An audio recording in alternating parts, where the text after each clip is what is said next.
자주국방을 포기한 나라는 생존할 가치가 없습니다. 두 번째 우리가 실수한 것은 공산주의가 절대 악이라는 것을 가르치지 않았어요. 공산주의는 절대 악이다. 공산주의자와는 같이 살 수가 없다. 공산주의는 호열자와 같다. 이승만 대통령 말대로 인간은 호열자와 같이 살 수 없다. 이렇게 가르쳐야 되는데 공산주의가 뭐 민주국가에는 있을 수 있는 것이다. 이런 허영심이 팽배해지면서 그 공산주의를 반대하는 반공을 요사이는 경멸의 대상으로 삼고 있습니다. 공산주의가 절대 악이라고 가르쳐서야 김일성, 김정일, 김정은 이야기만 나오면 이가 갈려야 되죠. 이가 갈려. 어떻게 김정은 뒤에 위원장이라는 말을 붙여줍니까? 김정은, 김일성, 김정일 앞에는 반드시 정관사처럼 하나를 붙여야 돼요. 민족 반역자라고 붙여야 됩니다. 민족 반역자 김일성, 민족 반역자 김정일, 민족 반역자 김정은이라고 붙여야 돼요. 전쟁 범죄자라고 붙여야 됩니다. 전쟁 범죄자. 그 다음에 유엔에서 규정한 대로 반인도 범죄자라고 붙여야 됩니다. 그 중에 알아듣기 쉬운 게 민족 반역자니까 반드시 민족 반역자라는 말을 의무적으로 붙여야 돼요. 의무적으로.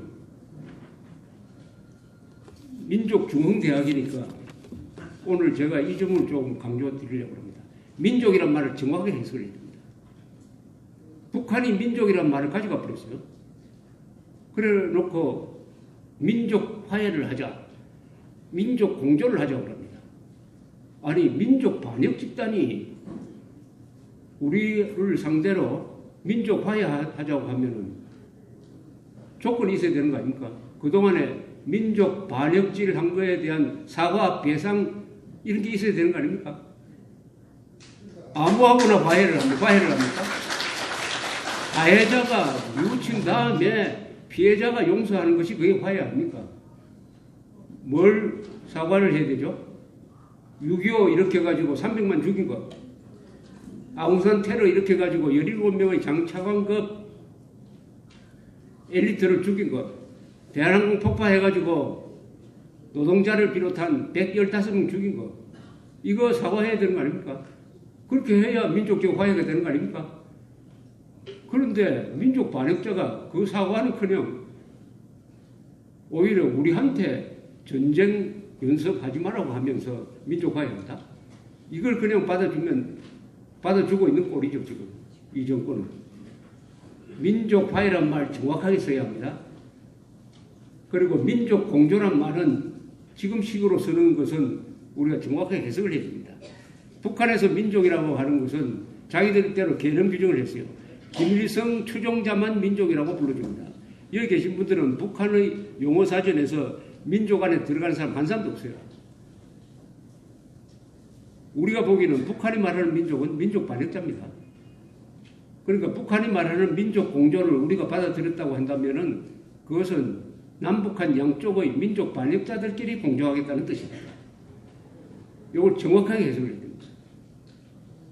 민족이란 건 뭡니까? 민족이란 게. 민족이란 말은 이 동양에서는 없었던 말입니다. 민족이란 말을 누가 만들었죠? 세종대왕이 만들었습니까? 누가 만들었죠? 중국 사람 만들었습니까?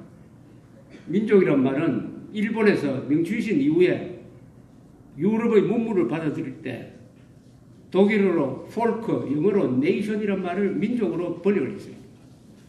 사실은 그 말은 국민이라고 번역하는 게 맞는데 민족이라고 번역을 했습니다. 이게 한국 사람들이 마음을 사로잡았어요. 한국은 그때 식민지가 됐습니다. 나라가 없어요. 국민도 없습니다. 그런데 민족이란 말이 나오니까 민족 독립운동, 민족이란 말을 아주 미화하기 시작했습니다. 그러나 옛날 우리 선배들은 민족이란 말을 정확하게 썼어요. 이승만 대통령부터 공산주의자는 민족 반역자다. 왜냐? 공산주의자는 소련의 꼭두각시다. 소련의 이익을 위해서 우리 민족의 이익을 갖다 바치는 자들이니까 공산주의자 이꼴 민족 반역자다. 이렇게 정확하게 썼어요. 그리고 우리 우파가 그때는 민족진영이라고 불렸습니다. 우리가 민족주의자입니다. 그러니까 박정희 대통령이 민족중흥이라는 말 쓴 거 아닙니까? 그런데 70년대부터 살 말이 바뀌기 시작했습니다. 북한이 민족이란 말을 앞세우기 시작했죠. 그래서 민족이란 말을 가지고 이제는 북한이 민족 반역 집단이라는 것을 덮습니다. 거꾸로 박정희가 민족 반역자라고 몰아세웁니다. 왜냐? 박정희가 일제시대 때 망군 장교였다는 것을 딱 잡아가지고 친일파다. 친일파는 민족 반역자다. 이런 식으로 몰아갑니다. 민족이란 말을 그쪽에서 가져가 버렸어요. 민족이란 말로 북한의 정체, 악마적 정체성을 숨기고 민족이란 말로 북한에 대해서 가져야 될 한국 사람들의 경계심을 없애버리고 민족이란 말로 잘잘못을 가려야 되는 이 정의감을 없애버렸습니다. 민족이란 말로 결국은 우리 같은 민족이니까 잘잘못을 가리지 말고 같이 살자 이렇게 되버립니다. 그런데 잘못은 전부 북한이 저질렀는데 민족 반역 집단이 저질렀는데 그거 다 용서받자. 핵개발도 같은 민족인데 뭐 따지느냐. 북한에 강제 수용소 10만 명이 고생하고 있는데 아우슈비츠 같은 건데 그거 같은 민족끼리인데 뭐 따지느냐. 국군포로 6만 명이 북한에 억류되어 있었는데 그거 돌려달라는 말, 그건 뭐 같은 민족이 남한에 살든 북한에서 살든 무슨 차이가 있느냐. 다 덮어. 민족이란 말로 민족 반역 범죄를 덮어버리는 만병통치약으로 써먹고 있습니다.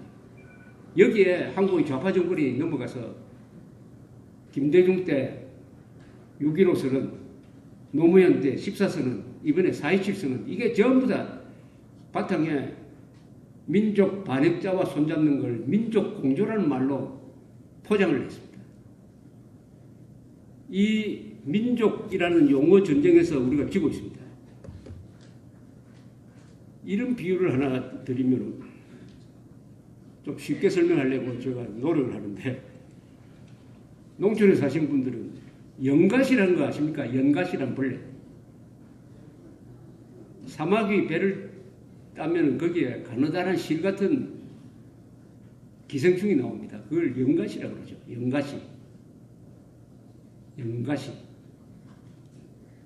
사마귀는 물을 싫어합니다. 물 근방에 가면 도망쳐버립니다. 그런데 연가시가 뱃속에서 들어가면은 물을 좋아해요. 물로 뛰어듭니다. 물로 뛰어들면 죽어버립니다. 그러니까 자살을 합니다. 연가시는 신경전달 물질이라는 것을 사마귀 머리에 쏘아가지고 사마귀를 미치게 만들어요. 그러면은 물로 들어가면 죽는데 집단 자살을 하듯이 물속으로 풍덩풍덩 들어가요. 들어가면은 뱃속에 있던 연가시가 나와가지고 암수가 만나가 알을 낳습니다. 이게 알이 또 육지로 나와가지고 다시 또 사마귀 속으로 들어가고. 그래서 연가시는 뭐냐? 숙주를 미치게 만듭니다. 숙주를 미치게 만듭니다.